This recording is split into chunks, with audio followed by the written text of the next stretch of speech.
Ave Maya, Startupus Pivotarim, salut à tous.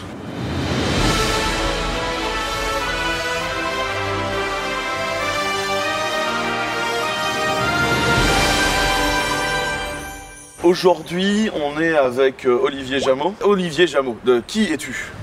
Alors qui je suis? Je suis un vieux Nantais de 46 balais qui a créé une start-up il y a 4 ans qui s'appelle Cachouet et que j'ai cédé en décembre l'année dernière. Très rapidement, on va essayer de comprendre. Cachouet, l'idée c'était de permettre de payer en espèces sur Internet. Il y avait une mécanique de mise en place avec les bureaux de tabac. Ouais. Ça permettait de débloquer des codes qui permettaient d'accepter ça. Exactement. C'est de la monétique. La monétique sur Internet, échanger de l'argent sur Internet, les gens ont toujours l'impression qu'il va juste falloir que les gens payent. Mais ça se passe comment en fait de récupérer des sous dans le net? C'est ce qu'il y a de plus compliqué aujourd'hui.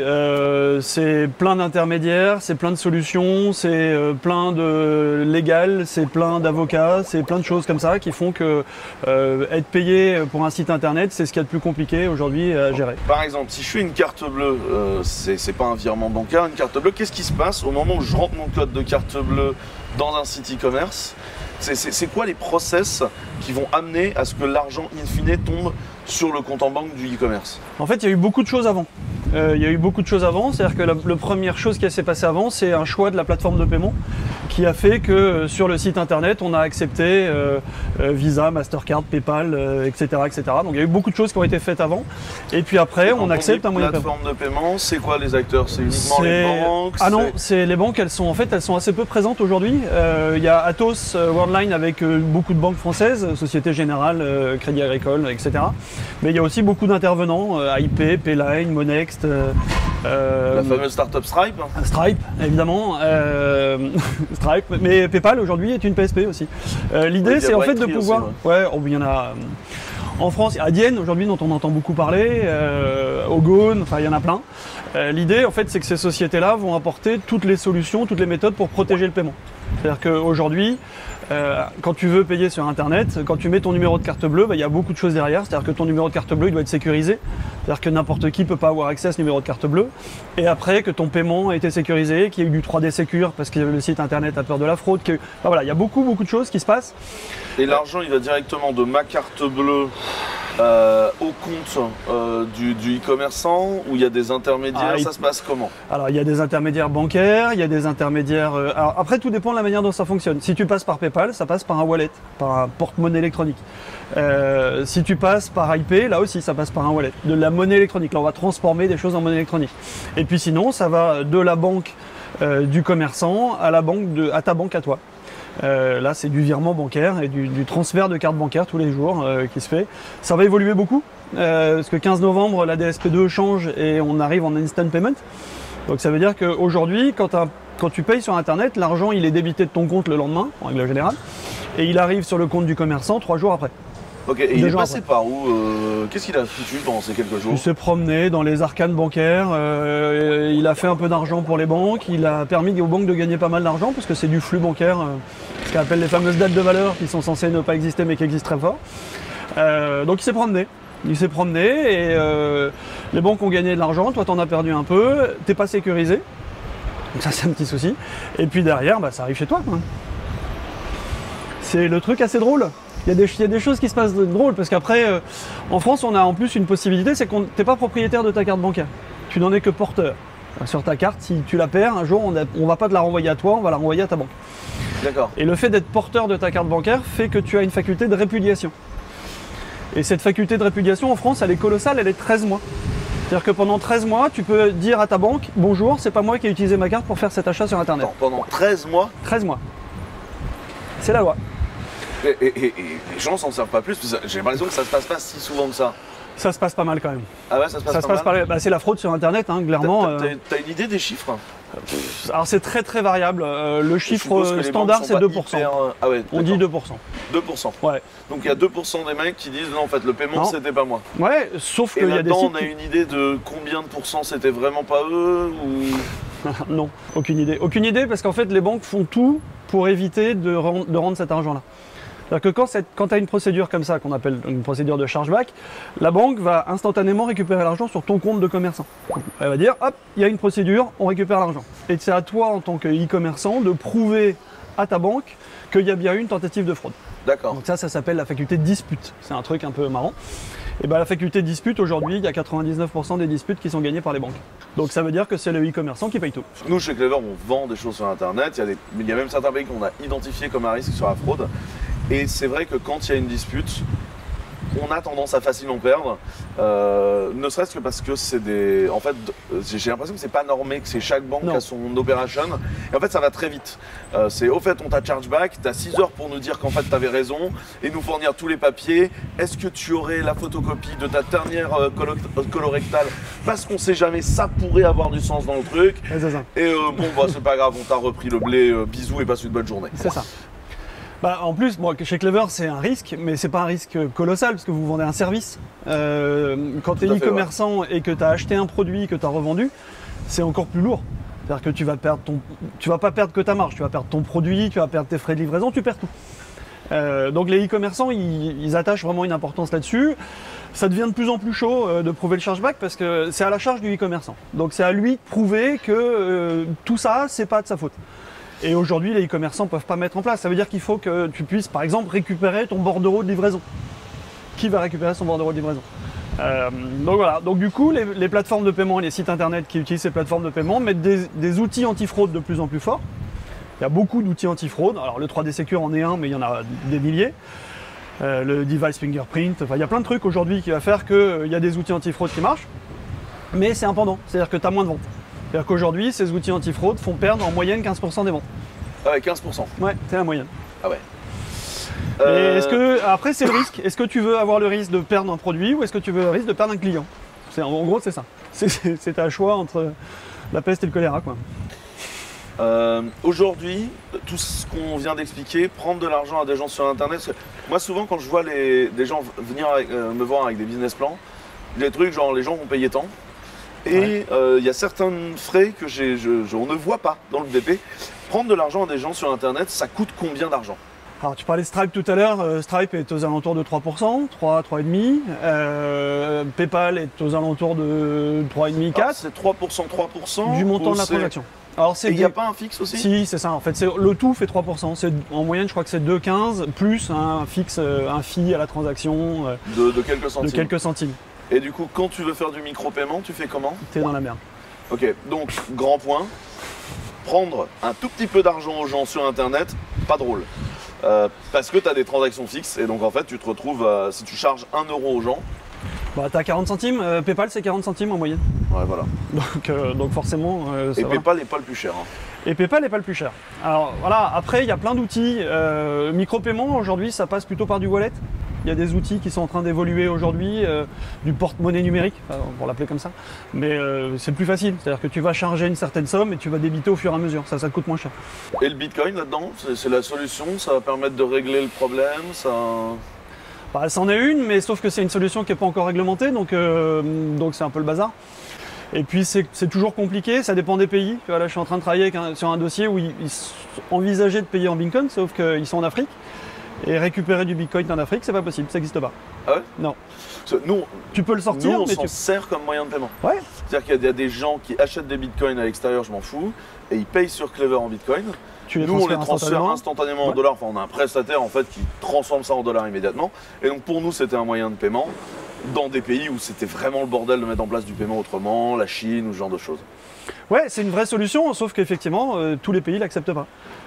Tous les pays, l'Afrique par exemple, aucun pays d'Afrique aujourd'hui peut sortir du Bitcoin. Tu peux payer, mais tu peux pas récupérer l'argent. Ce qui est un peu dommage. Ok, donc ça c'était la partie monétique. Ouais. Donc gros sujet chez toi parce que c'est une vraie passion de ton métier. Une passion, je sais pas, mais c'est un vrai besoin. Et donc tu crées une start-up dans la monétique Cashway. Ouais. Et là tu me dis, bah voilà, il y a quelques mois, on se croise et tu me dis, bon bah écoute, c'est fait, j'ai vendu mes parts, je m'en vais. Et je dis, bien attends, mais t'étais en plein développement de la boîte. C'était toi le CEO et fondateur. Ouais. Donc tu t'en vas, j'ai pas compris pourquoi. Pourquoi est-ce qu'on s'en va à ce moment-là de l'histoire? Qu'est-ce qui fait qu'à un moment, on lâche sa boîte? Bah, ce qui fait, c'est que j'ai voulu lancer un moyen de paiement, que c'est ambitieux, et je suis parti avec pas suffisamment de moyens. Clairement, lancer un moyen de paiement sur Internet, c'est quelque chose de très lourd. Il faut beaucoup d'argent parce qu'il faut beaucoup de temps. Même si on a réussi à développer une solution en 1 an et demi, elle était commercialisable en 1 an et demi. C'est-à-dire qu'on a créé un réseau de distribution, on a créé la structure technique, légale, tout fonctionnait en 1 an et demi. Après, le souci, c'est le site e-commerce. C'est-à-dire que pour faire installer une solution de paiement comme Cashway sur un site e-commerce, même si ça prend, sur un site basique, ça va prendre une demi-journée dans une roadmap de technicien. Sur certains gros sites, c'est 6 mois, 1 an, 2 ans même. Sur des gros sites, il faut 2 ans pour pouvoir installer un moyen de paiement. Donc c'est du temps, et entre ce temps-là et le temps d'une start-up, tu as de l'argent. Et l'argent, il y a un moment où moi je me suis retrouvé à court d'argent. J'ai fait appel à des investisseurs financiers. Et puis tu te rends compte que les investisseurs financiers, ils sont des purs financiers, ils ont des objectifs, tu leur as vendu des BP que malheureusement tu n'arrives pas toujours à tenir parce que c'est compliqué. Non, moi j'ai toujours tenu mes BP. Ouais, c'est du bol, toi. Et moi j'étais tributaire des sites e-commerce qui ne m'installaient pas. Et donc voilà, et donc il y a un moment, il y a une solution, il y a une décision à prendre, c'est-à-dire que les stratégies n'allaient plus ensemble, nos méthodes ne fonctionnaient pas, donc il y a une décision à prendre, et la décision, j'ai pris de céder la société à ces investisseurs qui voulaient en faire autre chose que ce que j'avais envie de faire. Donc il y a un moment, tu te dis, il y a 2 options, hein. C'est soit je rachète leur part et puis c'est eux qui s'en vont, mais après il faut les moyens, je les avais pas, soit c'est eux qui me rachètent leur part et mes parts, et c'est comme ça que ça s'est passé. D'accord. Et comment ça fait, du jour au lendemain, du coup, t'as lâché le truc pour lequel tu te levais tous les matins, ça fait quelle impression Ça fait tout bizarre. Ça fait tout bizarre parce que c'est effectivement un projet pour lequel je me suis levé tous les matins, 7 jours sur 7, 24 sur 24, et qui est à fond. Donc ça fait bizarre de se lever un jour et de se dire, voilà, il n'y a plus. Il n'y a plus, mais d'un autre côté, c'est un soulagement. C'est un soulagement parce que quand ça se passe pas super bien avec ses actionnaires, tu te fais toute la journée, tu es toujours sur une pression. Donc là, tu lâches un peu la pression et puis tu te dis, je vais vivre un peu différemment. D'accord. Voilà, ça fait bizarre de lâcher son bébé. C'est vraiment, tu as envie de te dire, bon, j'aurais bien été plus loin, j'aurais bien fait plus loin, mais bon, après il y a le côté raisonnable. Je te remets à faire de la cuisine et tu t'occupes un peu de tes enfants, quoi. Exactement. Et puis tu te demandes ce que tu vas faire ensuite, quoi. Ouais, en fait, j'ai pas eu vraiment besoin de me poser des questions parce que il y avait pas mal de boîtes avec qui j'étais en contact à Nantes particulièrement, qui m'ont dit, tiens, t'es dans le paiement, on a besoin d'un coup de main, t'es dans le commercial, t'as vendu des projets, tu l'as bien fait, donne-nous un coup de main. Et du coup, j'ai très vite, parce que alors je sais pas m'arrêter, moi, je suis un peu hyperactif, mais j'ai tout de suite basculé sur de l'accompagnement de start-up et de l'accompagnement de grosses boîtes sur des moyens de paiement, sur le choix de PSP en l'occurrence. Donc le projet, on fait MyAmateur. Ouais. MyAmateur, on est là pour aider les jeunes qui n'en veulent et que personne d'autre n'a aidé. Ouais. Quand tu vois le projet, l'un des points forts du projet, c'est de dire, t'arrives, t'es jeune, t'as jamais bossé ailleurs, tu crées ta boîte de zéro. Est-ce que ne pas avoir bossé dans une autre boîte avant de créer sa start-up, ça te paraît complètement con, ça a du sens? Comment est-ce que tu ressens cette idée-là? Moi, j'ai bossé dans des boîtes, dans des gros groupes, dans des petits groupes avant d'attaquer une start-up. Je pense que c'est un vrai challenge. Créer une boîte, c'est un truc kiffant. Enfin, c'est un truc, évidemment, tu as envie d'y aller, tu te lèves pour ça et t'as pas un patron qui t'emmerde derrière toi. C'est un truc compliqué. Parce que tu n'as pas un patron, mais tu as des actionnaires, tu as des gens qui t'ont mis la pression, puis tu as une vraie rentabilité à avoir. Tu n'as pas ton salaire qui tombe tous les mois, donc ça c'est quelque chose. Mais je trouve que c'est plutôt une bonne idée. Enfin, moi j'aime bien le concept de se dire je suis jeune, j'ai envie d'y aller et de me défoncer. Je trouve que c'est plutôt sympa. L'esprit est plutôt sympa comme ça. Dans ton histoire entrepreneuriale de Cashway, on en a souvent parlé, tu avais vraiment un rôle, j'ai créé la boîte et je le fais, ouais. Et tu avais un côté très très solitaire en tant que founder. T'étais pas complètement solo founder, mais t'étais quand même vraiment seul en tant que founder. Quel regard t'as là-dessus? Est-ce que vraiment te retrouver très seul comme ça dans cette direction-là? Quel effet ça t'a donné? Comment tu t'es mis dans le sujet? Quel regard t'as aujourd'hui sur cette partie-là de l'histoire Cashway? T'es tout seul, mais t'es pas tout seul, parce qu'effectivement, il y a plein de gens qui peuvent te donner un coup de main, mais t'es tout seul face à tes responsabilités. Donc c'est vrai que se retrouver face à une responsabilité de dire est-ce que je peux engager quelqu'un qui va me donner un coup de main sur la partie comptable, est-ce que je vais engager quelqu'un sur la partie légale, est-ce que je machin. C'est des prises de décision, c'est des prises de responsabilité qui sont lourdes. Et effectivement, de se retrouver tout seul dans ce cadre-là, c'est compliqué. Alors après, tu as des soutiens. Hein. Moi, j'ai fait partie du réseau Entreprendre. J'ai eu quelques soutiens de ce côté-là. Voilà, j'ai eu toi, en l'occurrence. On en a parlé pas mal. J'ai eu pas mal de gens. En fait, l'idée, c'est qu'il ne faut pas avoir peur d'en parler. Je pense que rester tout seul dans sa bulle, enfermé, c'est la mauvaise idée. C'est vraiment le mauvais plan de se dire je fais appel à un techos parce que moi je le suis pas et le mec va faire des choix. Moi c'est une des erreurs que j'ai fait. C'est-à-dire que je pensais que le mec était très très bon. Il a fait des choix qui se sont avérés pas être les bons choix au final. Moi j'ai souvent vu des entrepreneurs en difficulté qui allaient très mal à un moment T et qui n'en parlaient pas. Parce que dans le réseau des entrepreneurs, on ne parle jamais que de levée de fonds, que de bonnes nouvelles, que de réussite extraordinaire. Et du coup, quand les mecs vont mal, ils se réfugient au fond du trou. Et puis comme il y a un adage qui dit qu'on n'a pas envie de faire du business ou de donner de l'argent à quelqu'un qui est au fond du trou, quand on te pose la question comment ça va, génial. Ouais, ça devient un automatisme, tu vas toujours bien.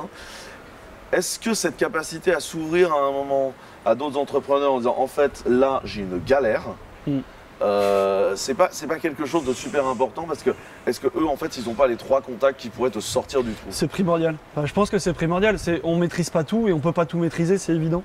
Donc effectivement faire appel à quelqu'un. Après il faut pouvoir faire confiance. C'est toujours difficile de se dire, tu le disais, hein, on prête corrige quoi. Enfin, de dire à quelqu'un je vais pas super bien. Ça dépend de la confiance que tu as avec ces gens-là. Alors c'est peut-être un peu le monde des bisounours de se dire on est tous copains et on est tous là pour s'aider.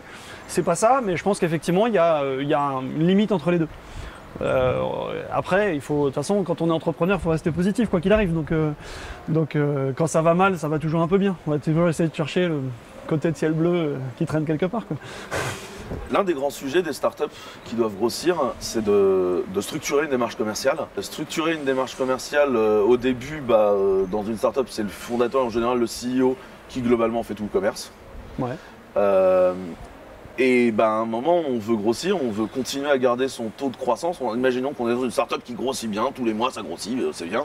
Et à un moment, le CEO, il ne peut pas non plus générer 100 000 ou 200 000 euros de chiffre d'affaires supplémentaires tous les mois. D'abord parce qu'il doit structurer la boîte et parce que voilà.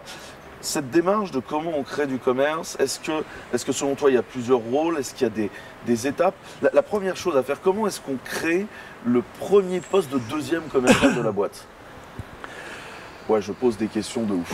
Ouais, je suis longue celle-là en plus. Je pense que le poste de commercial de la boîte, effectivement, tu disais, c'est le CEO qui s'en occupe au départ et machin. Mais il se retrouve très vite lié à un vrai problème de se dire quelle méthode, quels moyens, qui, comment, pourquoi, enfin voilà. Et ça, je pense que rapidement, le poste de commercial est quelque chose qu'il faut prévoir.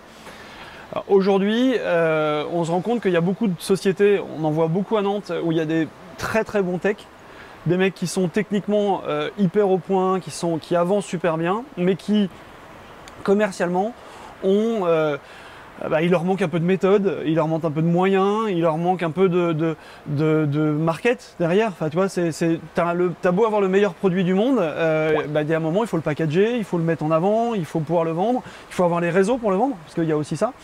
Et ça, effectivement, le commercial, il est là pour ça, et c'est lui qui va faire apporter les choses. Mais c'est très compliqué, parce que le CEO, c'est son bébé qui va donner à vendre. C'est sa vie, quoi. Enfin, tu donnes c'est pas plus simple par moment.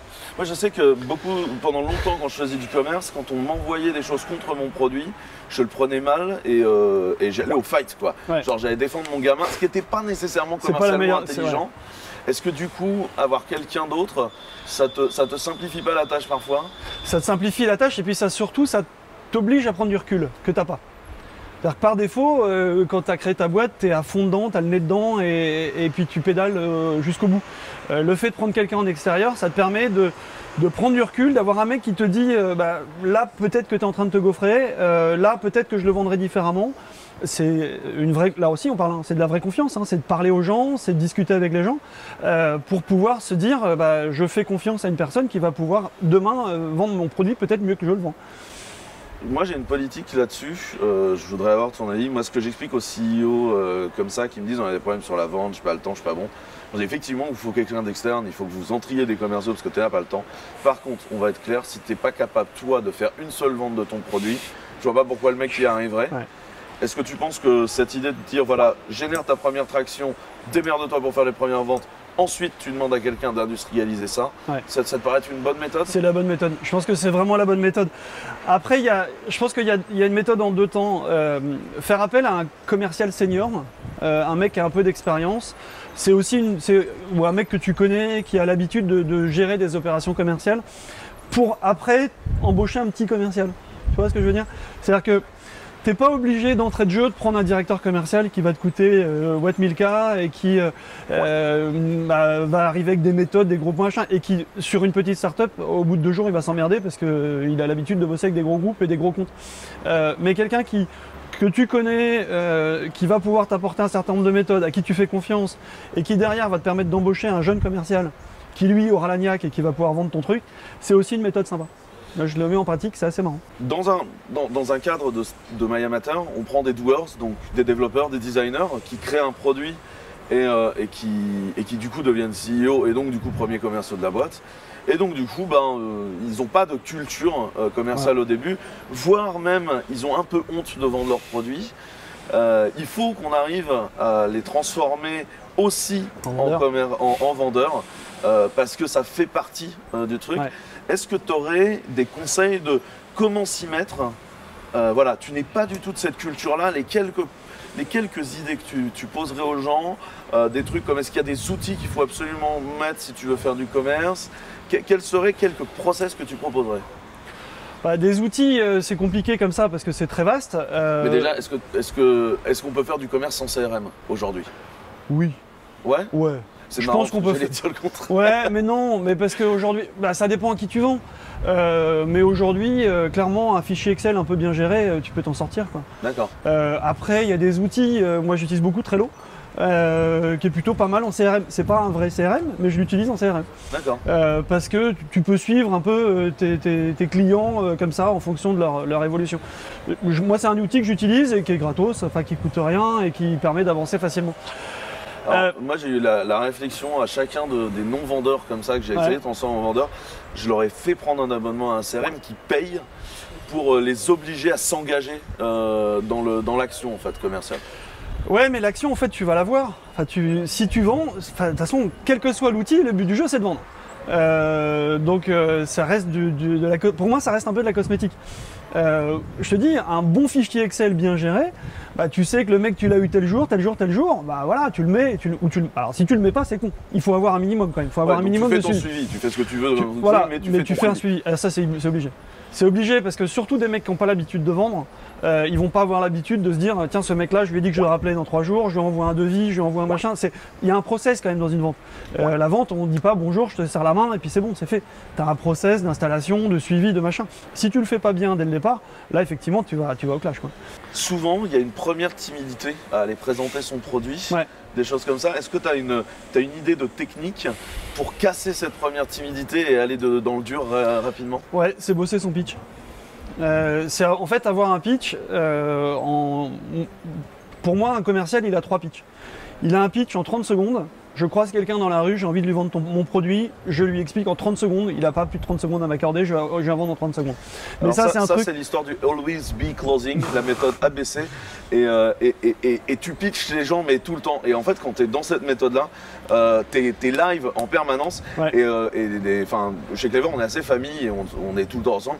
Et nos copines sont toujours extrêmement surpris de notre capacité dans n'importe quelle situation à aller pitcher un mec et aller lui vendre un truc, alors parce qu'on s'est tellement chauffé sur notre mauvaise commerce qu'on s'est ultra chauffé là-dessus. Et je me souviens qu'il y a d'autres startups, j'avais tellement chauffé les mecs sur le Always Disclosing, le mec était tellement chaud dans une des soirées startup, il s'est tapé tous les mecs à aller pitcher son produit, et quand il avait fait tous les mecs, j'ai retrouvé à ambiancer le vigile. Le mec était live, tu vois. Ouais, mais en fait c'est quelque chose que tu vas travailler à fond. Tu vas travailler mot à mot, parce que 30 secondes, t'as quand même pas un laps de temps très lent. Mais tu travailles tous les mots, tu vas travailler ta phrase, et là tu l'auras gagné. et effectivement de le tester dans une soirée avec tout le monde, là tu vas gagner. Et puis après d'avoir un deuxième pitch en un quart d'heure, parce que là tu as un peu plus de temps, et enfin un pitch en 45 minutes, une vraie presse quoi, enfin un truc, une vraie presse que tu vas avec slide et tout le bordel pour avoir un truc un peu clean. Mais moi j'aime bien ces 3 étapes, qui sont les 3 étapes de ta vie de vendeur. C'est-à-dire que le bonjour, tiens j'ai un super produit à te vendre, le t'as un quart d'heure à m'accorder, donc je vais rentrer un peu plus dans le détail, et puis on va aller plus loin, on fait une vraie présentation. T'as une petite citation en latin pour nous? J'adore le regard des gens à chaque fois que je pose cette question. C'est un vrai cliché, mais errare humanum est. Hein. Ce qui signifie en bon français. L'erreur est humaine. Merci beaucoup Olivier. Merci.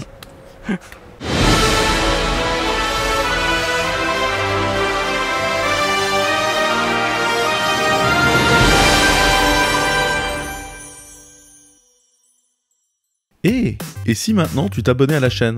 Ou alors que t'allais voir les autres interviews? Ou alors que tu mettais un pouce en l'air, parce que les pouces en l'air, c'est bien. Ou tu peux tout faire, parce que ça nous ferait très plaisir. Et puis en plus, la semaine prochaine, on va recevoir quelqu'un avec qui on parlera des salles de derrière. Tu veux bien t'abonner? Allez, tu t'abonnes? Si, abonne-toi. S'il te plaît.